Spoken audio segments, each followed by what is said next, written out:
எண்ணத்தில் நலமிருந்தால் எல்லாம் சிறக்கும். ஜோதிடர் பொய்க்கலாம், ஜோதிடம் பொய்க்காது. சனிப்பெயர்ச்சி மீனம் 80 மார்க்கு சார்.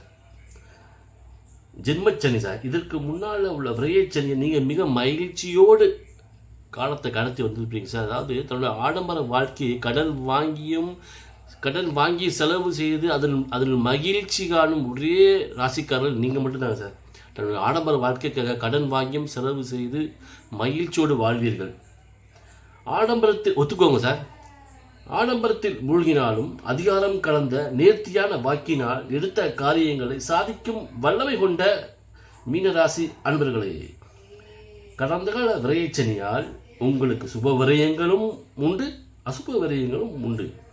குடும்பத்தில் மகிழ்ச்சியின்மை, தொழிலிலும் மந்தம், தகப்பனின் ஆரோக்கிய குறைவு மற்றும் தகப்பன் வழி உறவுகளால் மன நிம்மதி இழந்தாலும் பின்வந்த குரு பெயர்ச்சியால் எடுக்கும் முயற்சியில் வெற்றி, தன் துணையின் ஆரோக்கியம் மற்றும் அவருடைய ஆதரவு மற்றும் தகப்பனின் ஆரோக்கியம் மற்றும் அவருடைய ஆதரவும் மற்றும் தொழில் மேன்மையும் உயர் பதவிகளும் குரு அருளால் கிடைத்திருக்கும். இது பாஸ்ட், இப்போ நடந்துகிட்டு இருக்கிறது, முடிய போகிறது சார். ஃபியூச்சர் தற்போது 2025 மார்ச் 29 வரும் சனி பெயர்ச்சியால் உங்களுடைய உடல் ஆரோக்கிய குறைவு ஏற்படும் மற்றும் குழப்பமான மனநிலை ஏற்படும்.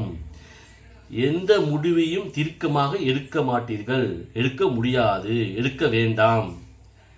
எடுக்கும் முயற்சியில் தோல்வி, துணையிடம் ஒற்றுமை குறைவு, துணையின் ஆரோக்கிய குறைவு மற்றும் தொழிலில் மந்த நிலையும் ஏற்படும்.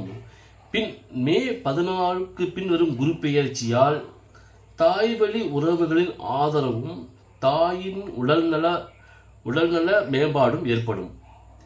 வராத பணம் வந்து சேரும்.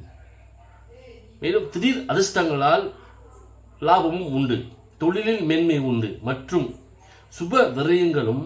அதனால் மகிழ்ச்சியான மற்றும் செழிப்பான வாழ்க்கை குரு அருளால் கிடைக்கும்.